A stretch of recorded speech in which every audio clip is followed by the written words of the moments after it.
Bonsoir à tous, merci d'être venus. Vous êtes super nombreux, ça fait plaisir d'être venus si rapidement. Je me présente, Émilie Luck, sergent détective au poste de police de Mission Row et je suis également responsable du pôle communication. Je suis accompagnée ce soir de mes 2 collègues, donc on a, Victor Crollet à ma gauche, capitaine du LSPD et oui, tu peux dire bonsoir. Bonsoir Los Santos. Voilà et Samuel Coleman, Bonsoir. co-responsable du pôle communication avec moi. Et bonsoir tout le Bonjour. monde. Yep. C'est surtout moi qui vais parler ce soir, mais ils seront là aussi pour m'épauler sur la fin pour les questions, et cetera, et cetera. Mais voilà. Je tiens également à remercier RGB qui ont accepté de décaler le début de la scène ouverte de ce soir. Normalement, vous auriez dû être au Tequila, mais vous êtes tous là. Merci à eux d'avoir accepté de décaler pour vous permettre de ne pas avoir à choisir entre les nouveaux sons et notre superbe conférence de presse. Ubi. Voilà. Et du coup, ce soir, on est là pour clarifier quelques rumeurs qui circulent depuis ce début de soirée. Je pense que vous avez dû voir passer. Nous voulions répondre le plus rapidement possible parce que dans une situation de DEFCON 3, on peut difficilement laisser les citoyens avoir le moindre doute quant à la confiance qu'ils peuvent accorder à la police. Donc aujourd'hui, plus que n'importe quand, c'est important que vous puissiez compter sur nous pour assurer votre sécurité et que c'est pas le moment que vous ayez quelconque doute qui serait là à cause de rumeurs ou quoi que ce soit. Donc ce soir, je suis surtout là pour rétablir la vérité. On n'a strictement rien à cacher, c'est pour ça qu'on va vous raconter une par une les histoires à la base de ces rumeurs à l'aide des agents concernés, quand ils sont disponibles. Et après ça, il y aura une petite session de questions libres qui sera ouverte, donc vous pourrez poser toutes les questions que vous souhaitez aux agents. Je crois que la mairie sera également OK d'y répondre en fin de session. Voilà. Du coup, c'est parti, hein. On va commencer avec l'histoire la plus proche de la réalité, donc la première mentionnée dans les rumeurs. L'histoire de l'embrouille sur Twitter avec Incredible H, voilà, de la part de certains agents qui participent au Grand Prix. En gros, pour ceux qui seraient pas au courant, l'histoire ça part d'une embrouille qui a commencé par des moqueries sur Twitter de la part d'un certain Incredible H, qui a mis en colère les personnes qui étaient visées. Il se trouve que ces personnes visées, c'était des agents hors service, qui a eu une certaine montée des tensions des deux côtés après l'annonce des résultats du Grand Prix, blablabla. J'aimerais bien inviter les agents concernés à s'exprimer. En l'occurrence, des gens qui sont cités dans les rumeurs, nous avons 26 à côté de moi, donc vas-y. Oui, bonsoir, du coup c'est moi. Alors, clairement ce soir-là sur Twitter et même en face à face, j'ai eu des mots clairement regrettables. C'était ni professionnel, ni sympathique, ni même tout simplement très urbain. Après, honnêtement, je n'étais pas en service. Je venais de sortir de 3 jours intensifs de pilotage. Je venais de foirer mon Grand Prix. J'étais pas au meilleur de ma forme. Ça n'excuse en rien mes paroles. Cela étant dit, je m'excuse encore une fois auprès de la personne concernée. Ce n'était pas correct de ma part de faire ça. Et oui, par contre, je m'étais déjà excusé auprès de la dite personne. Contrairement à ce qui est dans les rumeurs, effectivement. Et Vin, si tu veux aussi dire quelque chose. Ouais. Du coup, comme j'avais écrit sur Twitter, j'avais invité la personne à venir discuter en tête à tête. Certes, les esprits se sont échauffés. Je peux pas dire le contraire, mais par contre, personne n'a agressé personne. Je suis parti avant de perdre mon sang-froid parce que, spoiler, je suis pas là pour agresser qui que ce soit, pour aucune raison, et ni pour être un connard avec les gens, sinon j'aurais pas fait ce métier. Du coup, j'ai discuté quelques jours plus tard à froid avec la personne concernée, tout s'est réglé sans aucun problème. Voilà. Yes, merci beaucoup.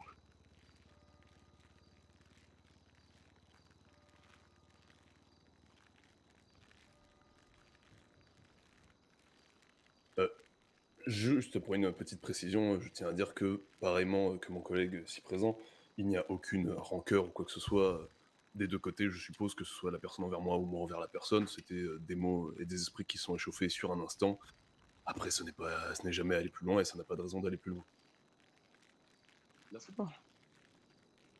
Mais oui, je tiens quand même à préciser que effectivement, les agents étaient hors service et s'il y avait eu des répercussions légales contre eux, elles auraient été tout à fait appliquées comme pour n'importe quel autre citoyen. Ça n'a pas été le souhait de la personne derrière, Incredible H, qui n'a pas souhaité porter plainte. Et de ce qu'on m'a dit, il confirme globalement ce qu'on dit là. Voilà. Et j'espère que c'est plus clair pour cette affaire. Rumeur suivante, ça parle d'un autre agent qui serait apparemment réputé pour provoquer les gens en cellule, les insulter là où nous on peut pas l'entendre, et ensuite attendre qu'on l'insulte en retour pour pouvoir mettre des outrages à agents ou criminels. Je vous avoue entendre cette histoire nous a fait beaucoup rire en interne au poste de police, mais je vais inviter l'agent Alvarez à s'exprimer directement. Du 46, oui, tu peux te lever. Vas-y, squatte un micro, ça va le faire. Ouais, pas de problème. Tout le monde m'entend bien? Vous allez tous très bien? Ouais, Eduardo. Moi, je vais super bien. J'espère que tout le monde va bien, c'est cool. Du coup, je me présente, agent 46, Eduardo Alvarez. Je suis au LSPD depuis un petit peu, quoi, c'est 2 mois maintenant. Je suis toujours célibataire, donc si jamais ça intéresse quelqu'un, n'hésitez même pas. Enfin bref, je n'ai jamais mis d'outrage à agent. Bonne soirée tout le monde.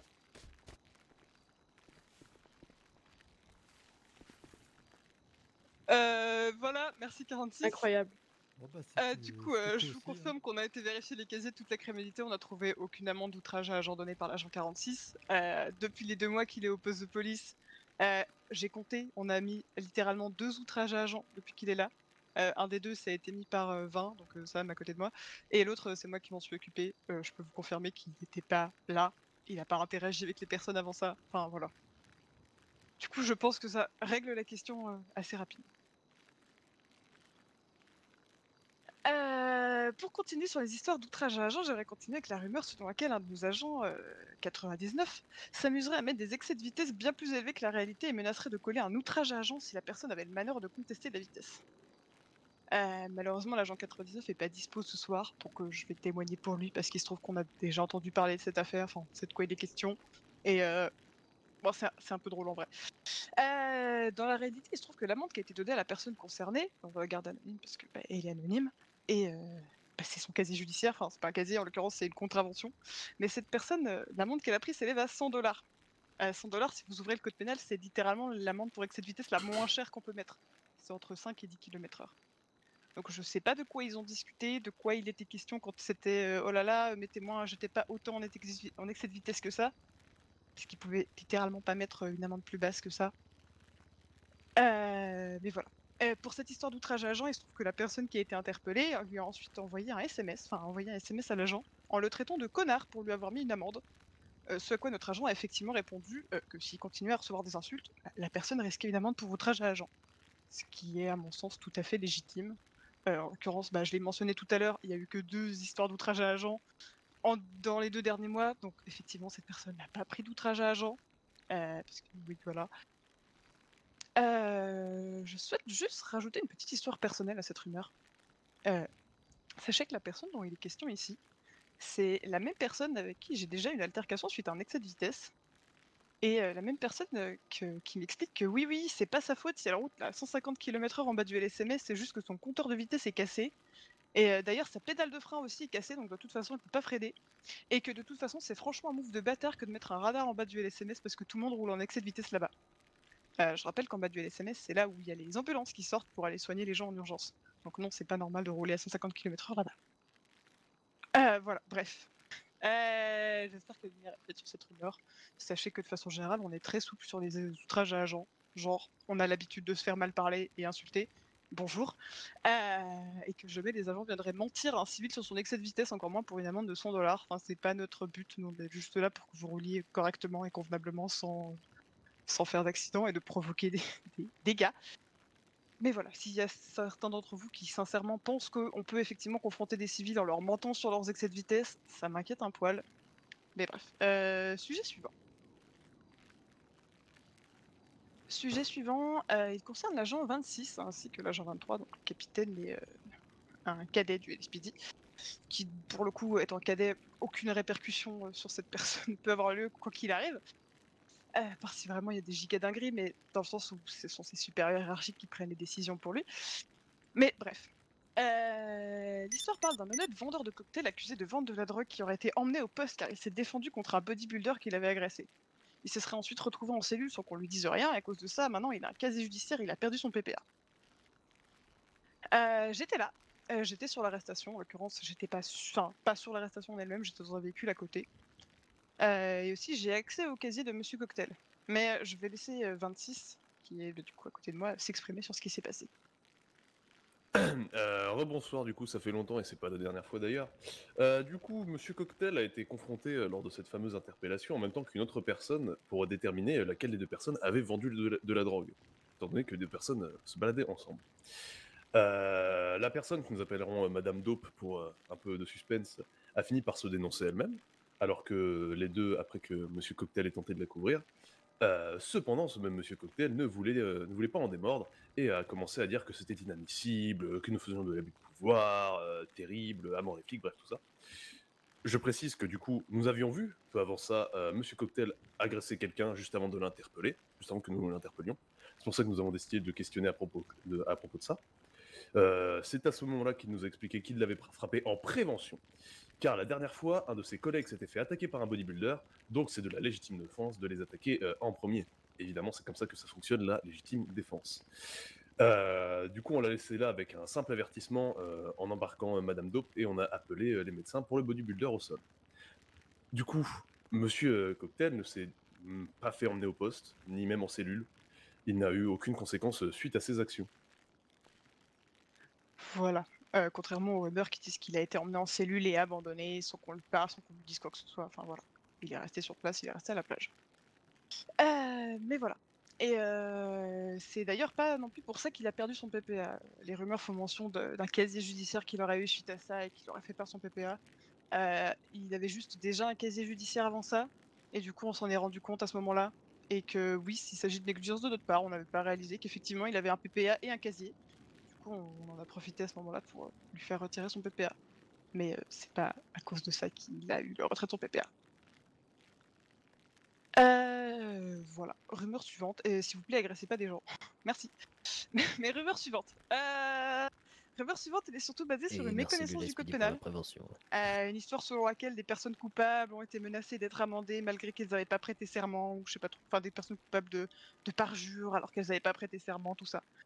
Et aussi qu'apparemment le parjure ça sert à forcer les gens à avouer des crimes qu'ils n'ont pas commis.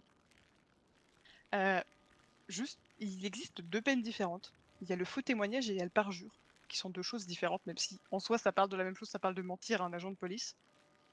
Le parjure, c'est une amende qui va entre 50 000 et 200 000 $ qui est applicable quand la personne a prêté serment, que ce soit en interrogatoire, en témoignage. Si vous prêtez serment et vous venez à mentir sous serment, c'est un parjure. Sachant que vous avez le droit de garder le silence quoi qu'il arrive, hein, et à ce moment-là, vous avez le droit de ne rien dire sans forcément balancer les gens ou quoi que ce soit. Voilà. Mais bref, quand la personne n'a pas prêté serment, la peine applicable si elle ment, c'est le faux témoignage, donc de 2 000 $ à 5 000 $. Et donc oui, vous êtes tenu de dire la vérité à la police et de ne pas mentir ouvertement lorsqu'il vous pose des questions sur une enquête, même si vous n'avez pas prêté serment. En l'occurrence, c'est pas la même peine, donc il faut pas confondre les deux. Je peux comprendre que ce soit un peu confus, mais c'est pas la même chose. Et juste quelques précisions sur le parjure, il n'est pas là pour dissuader les gens de mentir. Il est là juste pour dissuader les gens de mentir, justement. Il n'est pas là pour les forcer à avouer, faire des aveux qui seraient faux ou tout ça. C'est juste pour éviter qu'ils mentent. Si on veut forcer les gens à faire des faux aveux, en général, c'est plutôt la torture qu'on utilise. Et spoiler, on n'utilise pas ça au LSPD. Au bureau d'enquête, on enquête pour la vérité. La dernière chose dont on a envie, ce sont des faux aveux. Croyez-moi, c'est plus chiant qu'autre chose, ça complique toutes les enquêtes. Donc faites pas des faux aveux, ça pue du cul, c'est chiant. Voilà, merci. Effectivement, à cause de ça, Oui. on a effectivement fait une légère erreur dans le cadre d'une enquête Coup de récente. matraque derrière les genoux, ça C'est dû déteint. notamment à un excès de confiance de notre part. On a choisi de faire confiance à des témoignages qui se sont révélés être des faux témoignages en bande organisée. Du coup, compliqué. Voilà, mais effectivement, dès que la vérité a été découverte, l'erreur a été corrigée, la situation est réglée à l'heure actuelle. J'espère que ça clarifie aussi cette situation-là.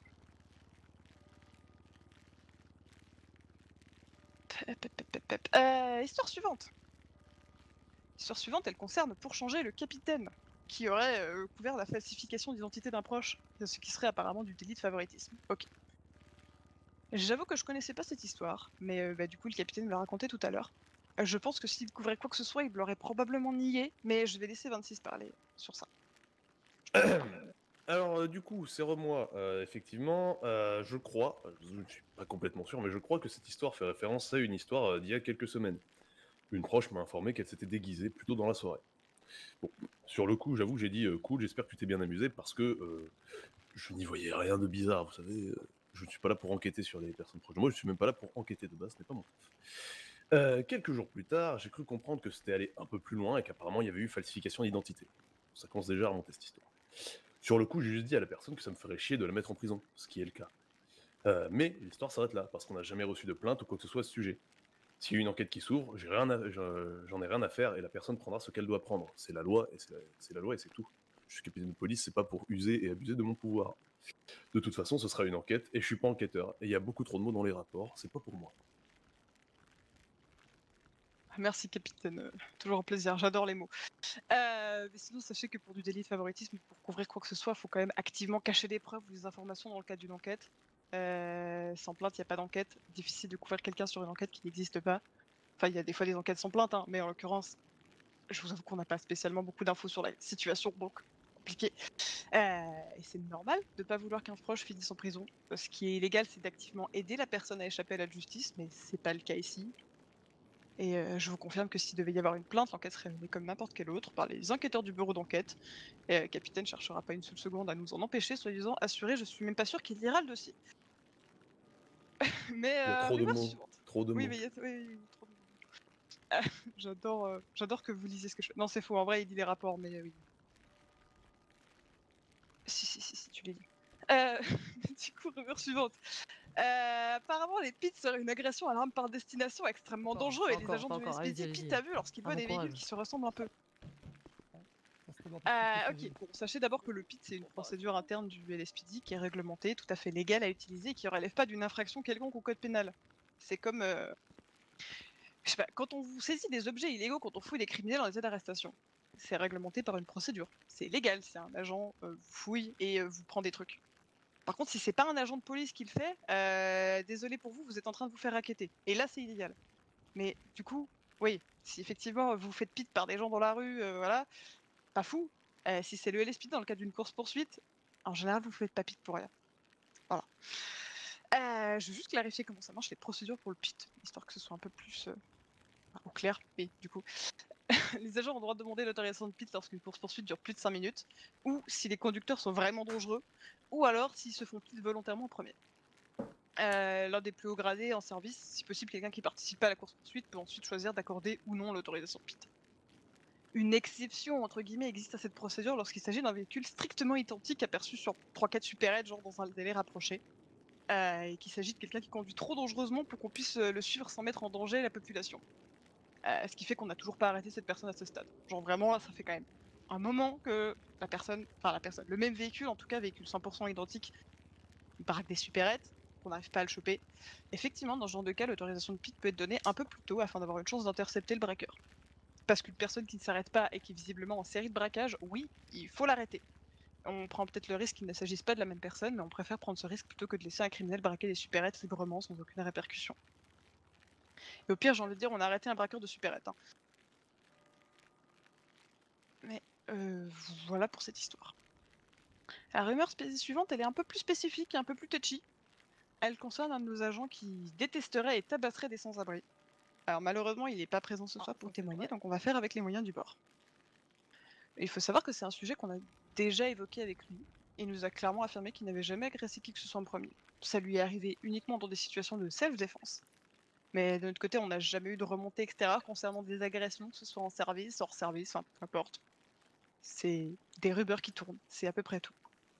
Il va sans dire qu'en service, ce serait toléré d'absolument aucun agent que tout comportement de ce type, et que même si on entendait des remarques discriminatoires, soit envers les sans-abri ou peu importe, l'agent serait immédiatement remis à l'ordre, ça me semble évident. Et encore plus évident que tout agent coupable d'agression, même hors service, enfin surtout hors service, quoique enfin non, dans les deux cas d'agression hors service, serait sanctionné d'un renvoi immédiat. Enfin, ça me semble évident. Mais du coup, on n'a rien de tout ça actuellement. Si vous avez des quelconques témoignages précis qui pourraient correspondre à ce genre de situation, on vous invite évidemment à venir nous en parler. Mais en l'absence de fait, on va pas punir un agent pour des choses qu'il n'a pas commises. Il nous reste 2 rumeurs à traiter. Je vous avoue que celle-ci, c'est ma préférée. Apparemment, le LSPD ferait des descentes de police sans prévenir ses agents à l'avance et sans leur équipement habituel sur Grove Street.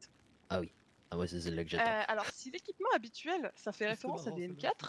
M4, nous sommes au regret de vous informer que le FIB nous a restreint l'utilisation des M4. On n'a plus le droit de les sortir comme on veut, uniquement sur des demandes pour des cas vraiment très spécifiques. Et du coup, désolé, ouais. on n'a pas pu se battre à l'automatique parce qu'on n'avait pas le droit. Mais autrement, soyez assurés que tous les agents possédaient des gilets pare-balles, des fusils à pompe pour ceux qui étaient formés, c'est-à-dire pratiquement tout le monde sauf une personne qui était du coup avec son 9 mm et avec d'autres agents qui avaient des fusils à pompe. Voilà. Pour ce qui est de prévenir des agents à l'avance, la descente n'était pas prévue à l'avance parce qu'on a dû descendre en urgence. Il y avait des citoyens qui nous ont appelés à l'aide parce qu'il y avait des tirs incessants dans le quartier.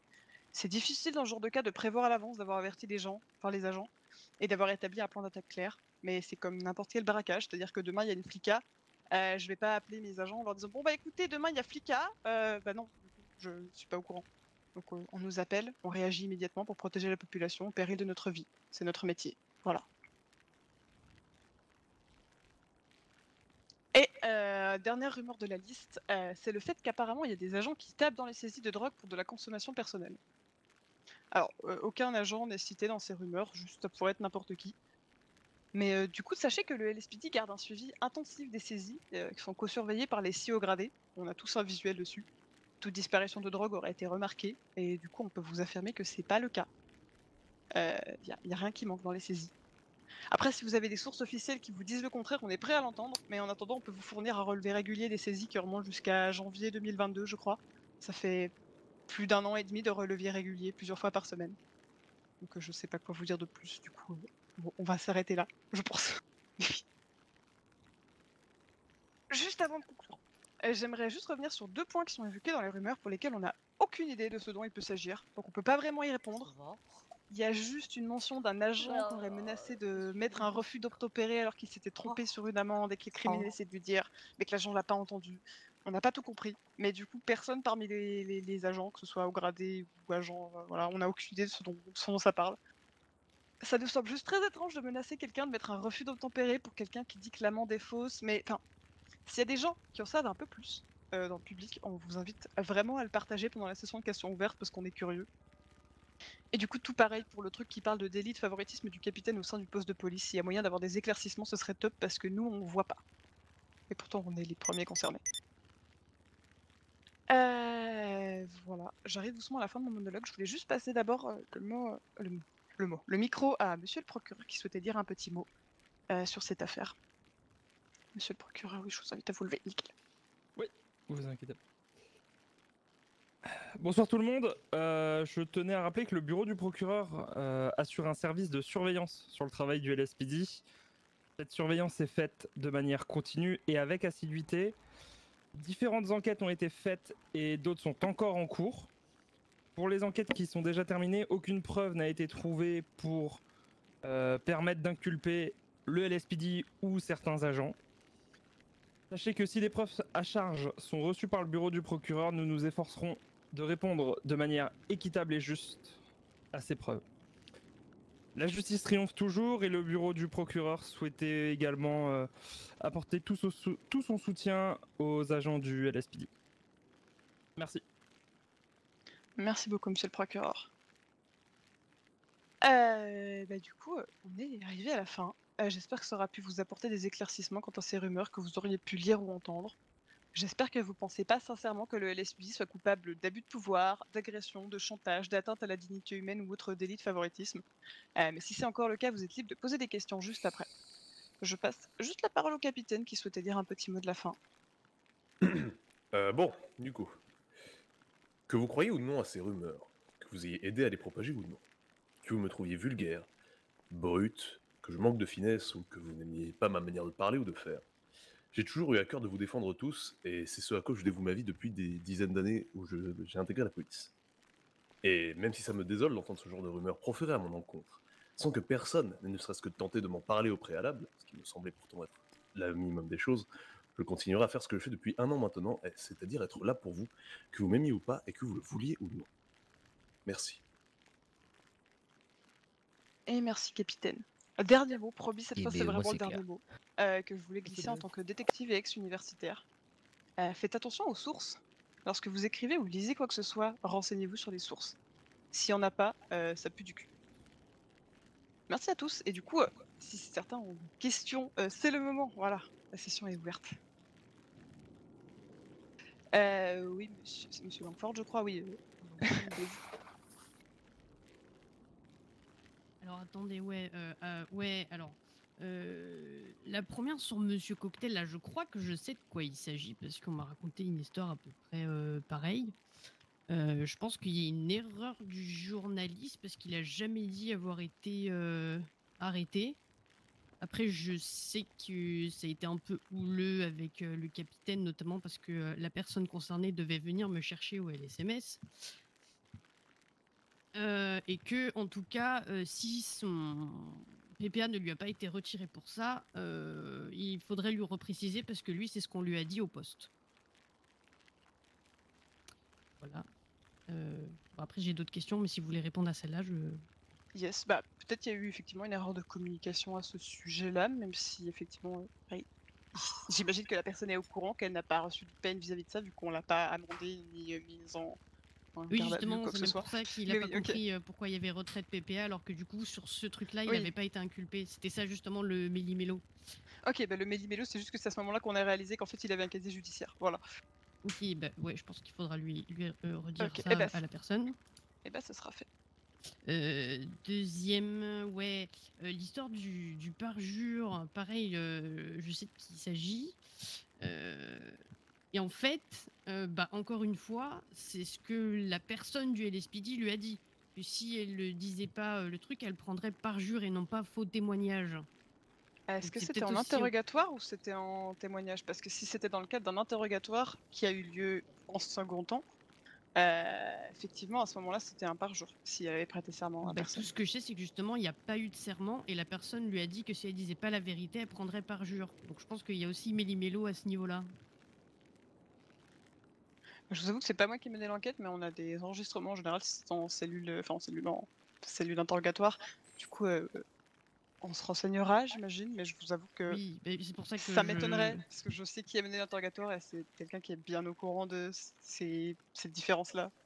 Ça m'étonnerait largement, mais je vérifierai, y a pas de souci. Bah, moi, je vous relais ce qu'on m'a dit après. Donc, si ça peut expliquer pourquoi il y a eu ça dans l'article, c'est tant mieux. Parce que du coup, ça peut Ça peut expliquer le peut-être truc. expliquer, du coup, mais oui, c'est probablement une confusion. Je vous avoue que cette affaire était assez bordélique entre les faux témoignages et les parjures et tout ça, donc c'est possible qu'il y ait confusion à un moment donné dans la transmission d'informations.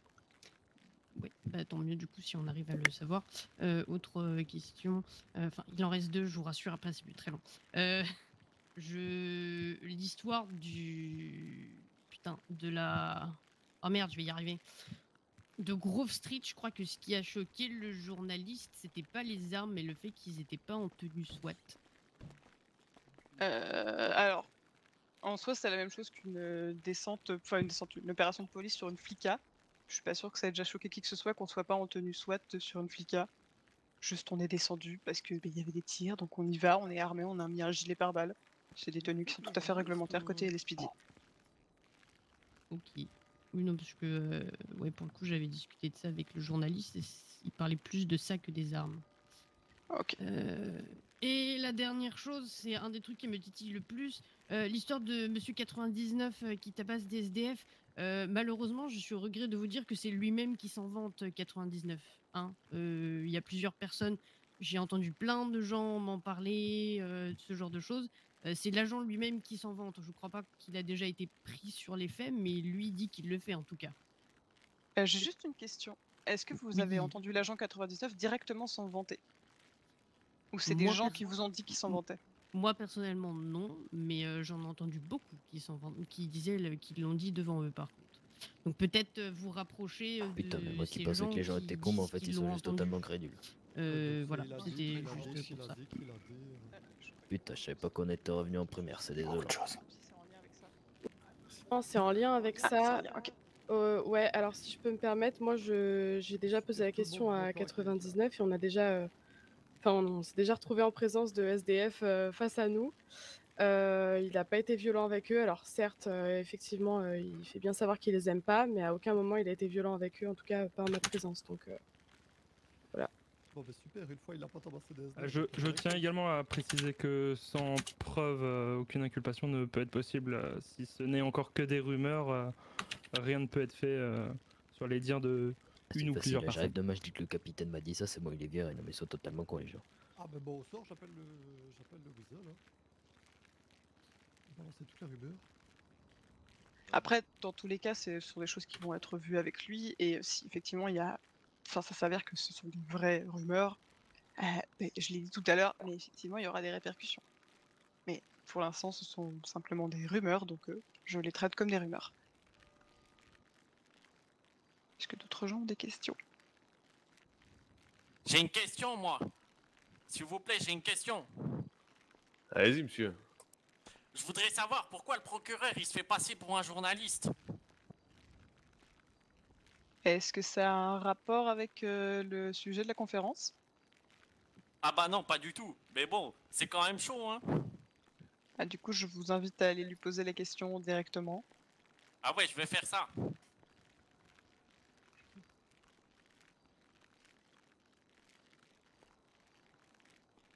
Ta gueule. Yes. Est-ce que quelqu'un d'autre a encore d'autres questions? Yep. Personne n'a d'autres questions? C'est ok, sûr? Parce qu'on va conclure la conférence, du coup, si vous avez une question, c'est maintenant ou jamais. Eh bien, merci beaucoup à tous d'être venus. Ça fait très plaisir de vous voir autant nombreux. J'espère que tout est plus clair. Et très bonne soirée à vous. Et il y a RGB qui va probablement ouvrir son bar d'ici un petit moment. Je veux pas presser RGB, donc prenez votre temps, mais voilà, comme ça vous savez s'il y a une scène ouverte. Voilà, tout ça, tout ça.